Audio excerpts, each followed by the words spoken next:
Thank you.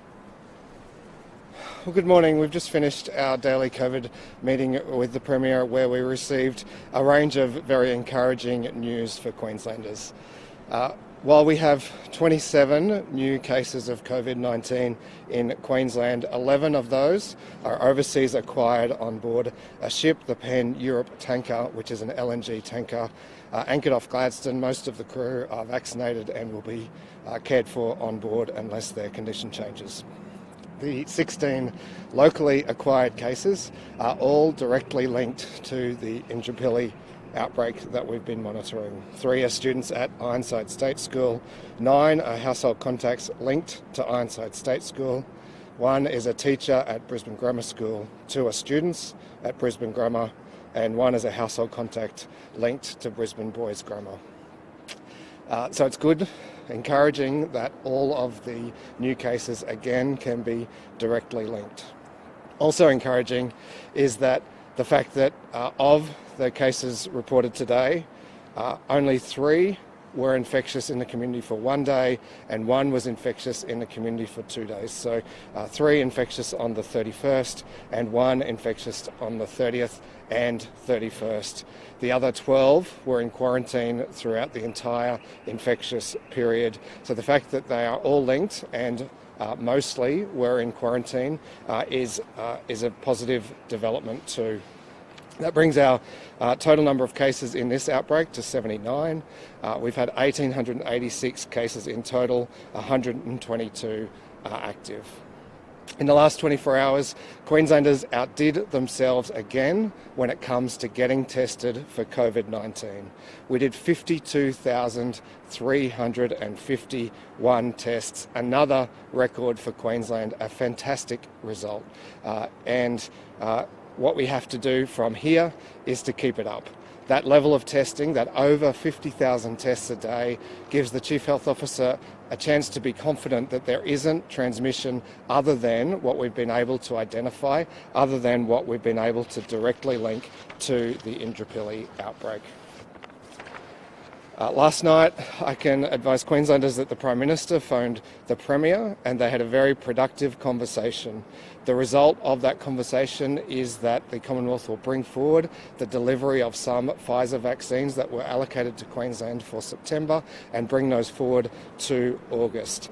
They're not additional vaccines, but they will allow for Queensland Health to do more vaccinations in August. So that's very good news, and it's great to be able to work collaboratively with the Commonwealth to be able to support Queenslanders.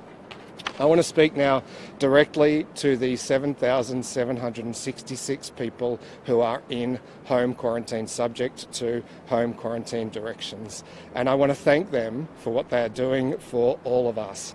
They are our first line of defence against this outbreak. They are doing a service to all Queenslanders. They have to stay home. They have to follow those quarantine directions. They can't even talk to their neighbours other than on the phone. Most of us in Brisbane now will know someone who's subject to these directions. And to everyone else in the southeast, I'd say if you do know someone who's subject to these directions, give them a call and see if they need anything. We all want to take care of you because you are taking care of us. Yesterday, we became aware of some delays with online ordering. This is a localised issue around the Inala area because of the sheer number of people in the inner western suburbs and western suburbs who are subject to those quarantine directions. We're working closely with Woolworths and Coles in particular to see what improvements can be made to ensure that we can be getting supplies to people in home quarantine.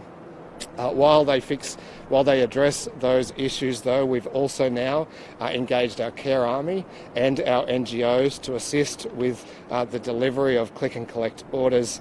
People requiring delivery assistance in the short term should call the COVID Recovery Hotline 1800 173 349 or 134 COVID. So Queensland, we're very pleased to be able to report this encouraging progress, but the risk of this outbreak is still very real. There will be new contact sites loaded up today, and we'd urge people to check those, and otherwise we just need to keep it up. We just need to keep that testing rate above 50,000. We need to keep staying at home. We need at least the next couple of days to see what happens with this outbreak. But what we know is that when we work together, we can do this. So this is very encouraging news for Queensland, and the Southeast Corner have done an amazing job to get us to this position. So more than 50,000 tests in 2 days running. Let's keep that going so we can make sure that there aren't any other cases out there that we're unaware of. These cases related to the schools we know about, and all of those people have been doing a first-class job and staying at home. So today we saw a lot of close contacts in households positive. That is difficult, of course, for those individuals who now have COVID, but it's good for the rest of us because they tested negative when they went into quarantine and are now testing positive, so they are no risk at all to the community.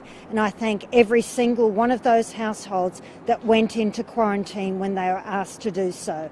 So there are only those 4 cases today that were out and about during their infectious period, and between the 4 of them there were only 5 days that they were out in the community while infectious, and those 5 days all happened while we were in that lockdown, so there should have been minimal interaction. But of course we'll work with them and see where they were, and we'll put up those exposure venues on our website. So could everyone please check that you haven't been to one of those new exposure venues or one of the other exposure venues that are already on the site. So this is excellent. So the message going forward, please, any symptoms at all, anywhere in Queensland, but particularly in the Southeast Corner, come forward and get tested immediately. The sooner we find you, the sooner we can block down any chain of transmission.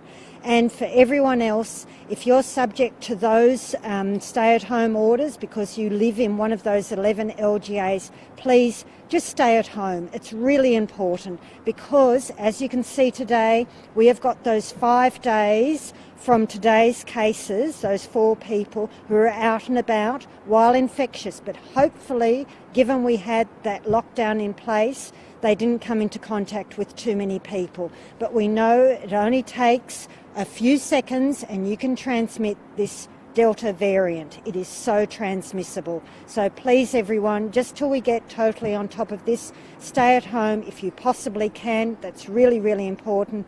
But come out and get tested if you have any symptoms so we can find that first case in our next cluster going forward. Thank you.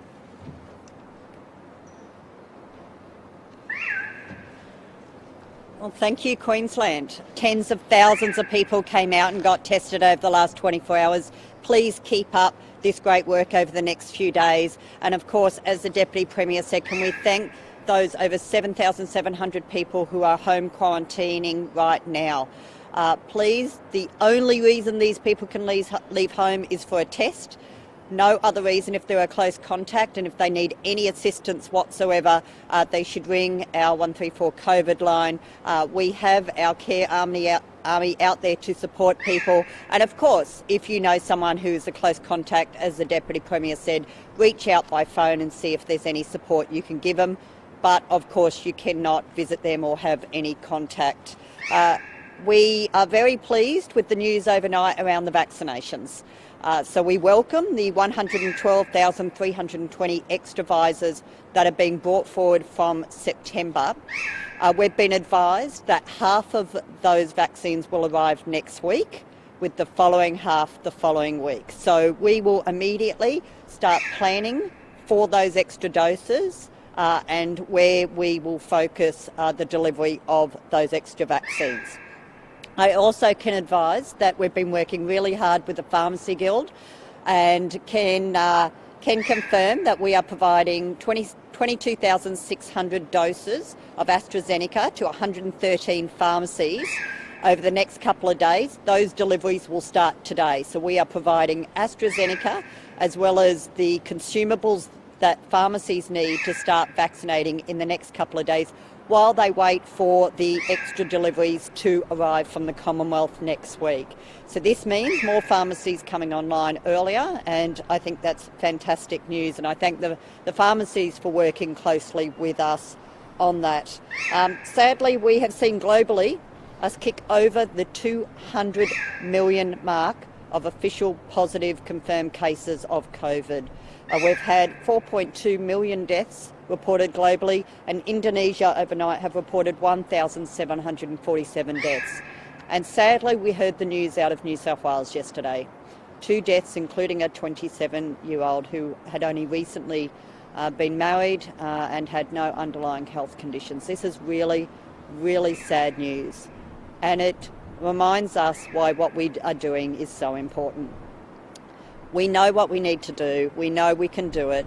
Let's make sure we keep everyone in our community safe by staying at home, complying with the orders, and of course going out and getting tested. If you wake up this morning feeling unwell, you have any symptoms, go get a test today. Please don't wait another day or two.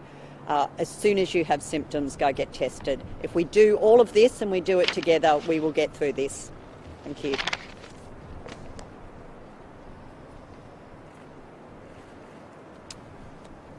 Yesterday saw us continue with our high visibility operations in the lockdown area. We intercepted nearly 7,000 vehicles, the breakdown of that being 3,390 at our borders, 1,349 heavy vehicles, and in particularly 2,197 in our interception points within the lockdown area. Of all those vehicles, we issued 13 PINs for persons that were, so penalty infringement notices that is, for persons who were not abiding by the lockdown restrictions. One of the numbers that does concern me a little, we still handed out 253 masks. This is one of the really simple things for our community. Please carry and wear your mask when you should. That is one of the primary things that we need to do to make sure that the virus doesn't spread. And for our officers to have to hand out 253 masks and also issue 12 penalty infringement notices for persons who refuse to wear masks, that's something we can definitely improve on. Overall, we issued 66 penalty infringement notices and we responded to 79 calls for service. We did inspect 205 businesses yesterday and all were compliant, I'm happy to say. Overall, we're very satisfied. We think that there has been improving compliance. We need to keep it going that way right through this lockdown, so please listen to the messaging that we are giving to you. I will also make a final comment that for persons in our community that think it's a good time to commit criminal activity, it is not. It is not an exempt purpose. I think everyone understands that. But for us, in intercepting twice persons committing drug offences, a second one involving 3 persons who had a significant sum of cash, drugs and weapons, and also not complying with the directions, obviously there's very serious consequences of that, and people can expect that from our police. Thank you.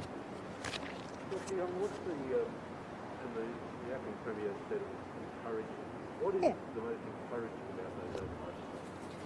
The fact that we only had 5 days of people being infectious in the community. So between 4 people, they were out and about in the community for 5 days while infectious. That's the most encouraging part. And those 5 days were while we were in lockdown. So that is what you want to happen. So that's why you have a lockdown. First, to give you the chance to find everyone who might possibly be infectious and have them in quarantine. But second, for the period that they are out and about, there's far fewer other people out and about. Part of this lockdown or even the last few days, expect us to be at this stage? No, I didn't. Expect us to be so far in front of the virus. This is fantastic news. This is Queenslanders coming together brilliantly and working with us. It doesn't mean we're through it yet. We've still got a long way to go, but we've done really, really, really well till now. So let's see how we go the next few days and see if we can lift those restrictions on Sunday. That would be extremely special to be able to do that on Sunday, but I'm so hopeful we can. The lockdown is lifted on Sunday. I'm assuming restrictions will be eased. Yeah. Oh, as we've always done before. So if we are able to lift those stay-at-home restrictions on Sunday, of course we'll be going and continuing with other restrictions. But that's if we can lift on Sunday. We've still got a while to go. We still need to do that 50,000 tests plus per day. We still need people, over 7,000 of them, to remain in quarantine and not leave for any reason, unless it's an absolute dire emergency. They've got a fire or a really significant emergency. We need everyone to play their part, but if everyone continues to keep playing their part as they have been, it is encouraging.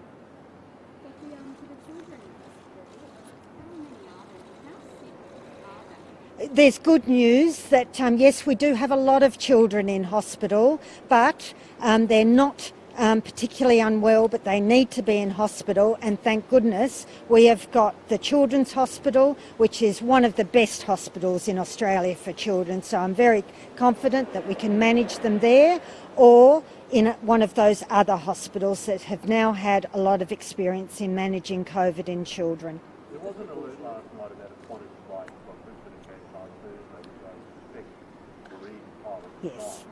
How much concern is about that for those on board? No, there's no concern in that we know people who are on a flight, so they'll all have been tested and managed.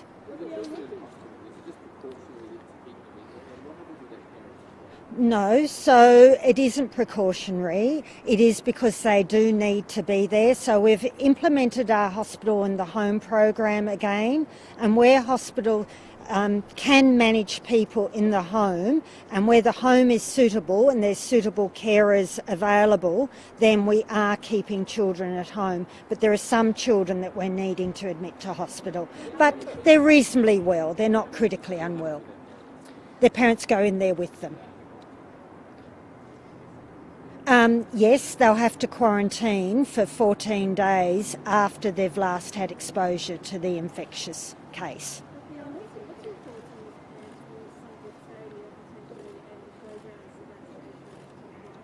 Yeah, we're looking at a lot of different venues, and once we get significant doses of vaccine, we'll be looking at how best to get it out there. I mean, it's fantastic news overnight that we're getting some of our vaccine earlier than we expected, so we'll be able to ramp up our testing a little bit.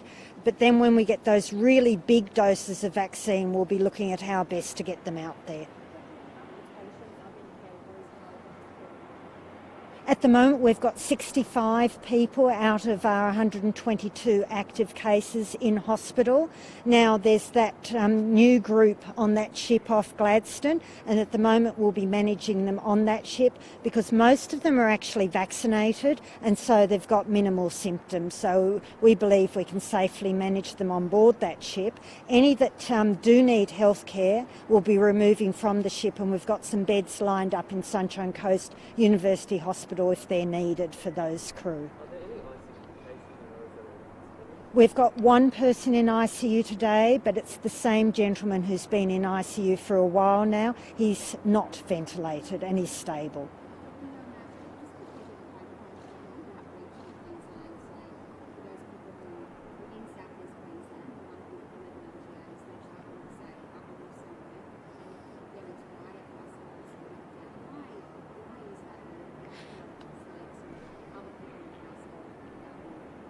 That's a very astute question. So I am just being absolutely cautious here because we know that the Delta variant can spread within 30 hours of first having exposure to it. So if you've got someone in a household who potentially could have Delta, we often find that the other people in that household are already infectious when we go in there. So the way to stop this getting out into our regions is that if someone's been in Brisbane in one of those 11 LGAs and then returns home elsewhere in Queensland, that everyone in their home, in that household, needs to go into quarantine. Of course, they can make decisions ahead of that and maybe go elsewhere and stay elsewhere so that the person who goes back home is by themselves. They need to make those decisions and they can sort them out before the person returns.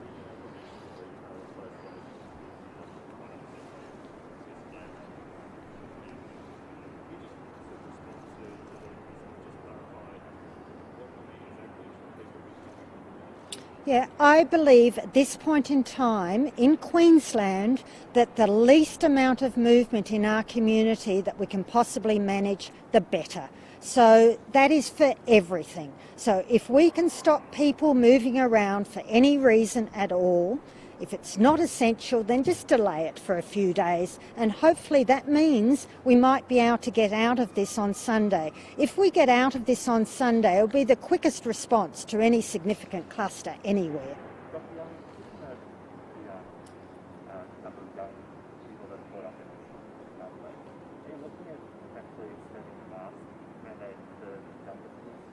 Another astute question, thank you for that.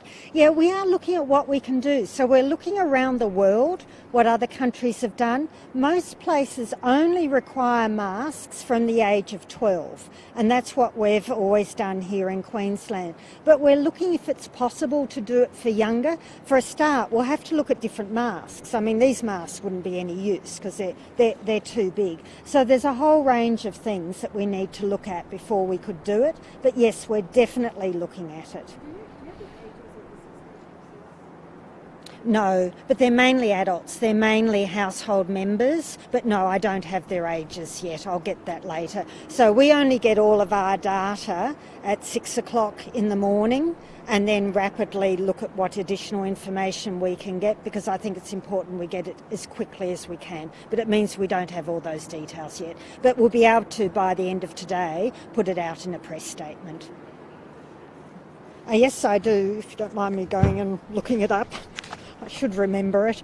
It's the Pan-Europe. It's an LNG tanker and it's off the port of Gladstone.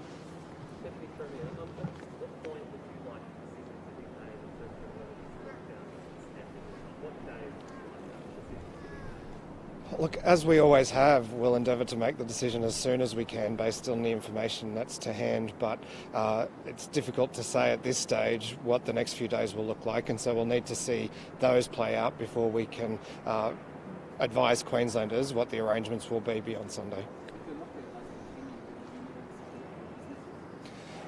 Look, I don't want to get into kind of hypotheticals about where we will head from there. My absolute focus is on doing what we need to do today and tomorrow and Saturday to hopefully be able to lift the lockdown on Sunday. That's the goal right now.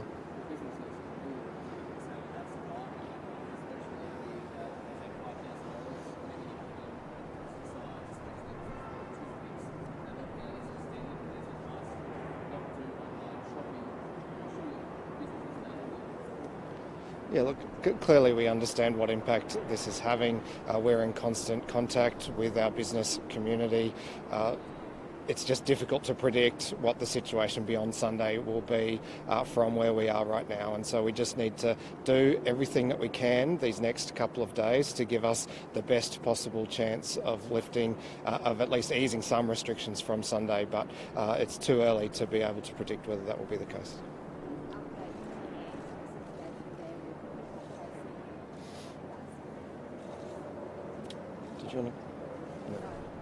We haven't had any we haven't had any more positive cases in Cairns, which is very reassuring, and we're just working through all the contacts.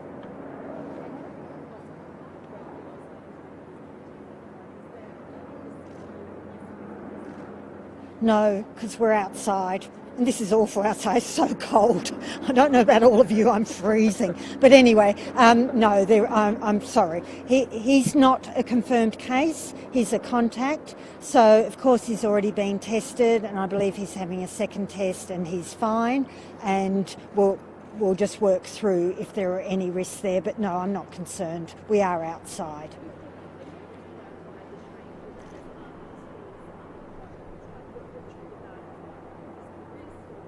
Sorry, I couldn't hear you. Yes. Really, it's because most of these children are actually very well, and so there's really no need for them to be in hospital. So, and a lot of these cases are children, and children have got parents. So as long as the parents are comfortable and they're happy to manage it, and a lot of the parents very sensibly just went, look, we can look after our children, and a lot of these parents are doctors. So it was just sensible to work through it, and there are a lot. So we now have 122 cases, and if they don't need to be in hospital, then it makes sense for them to be at home. My concern has always been about trying to manage people who are confirmed cases in hotel quarantine. That has always been my concern, because we know that hotels are not good at stopping spread. I mean, they're pretty good, but we've seen time and time again another case, throughout the country in a hotel. So I've always wanted to pull them out of hotels. But these people have already been exposed. They've been in their home. We know they're at high risk of becoming infected. So they're already there, and they can look after their children.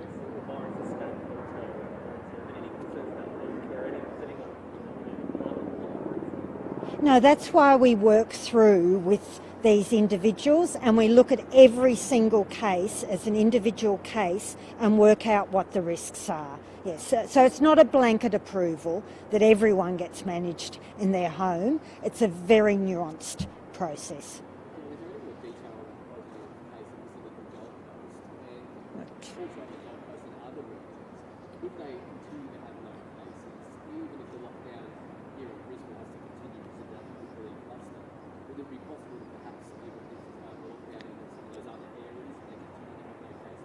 Yeah, a very important point, and something that we always look at.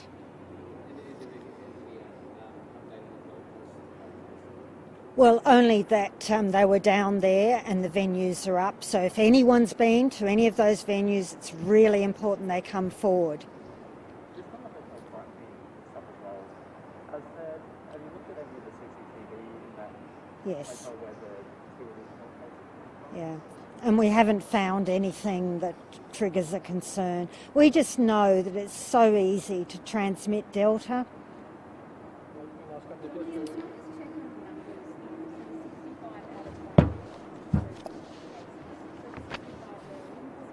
Yeah, there are 65 of those 122 in hospital, and there are 20 formerly in hospital in the home. And then remember, there's 27 cases that have only just come in this morning.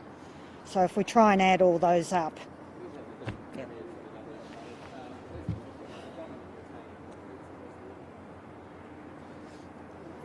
I think the Premier has been very, very clear that she's disappointed that he has found himself in this kind of situation.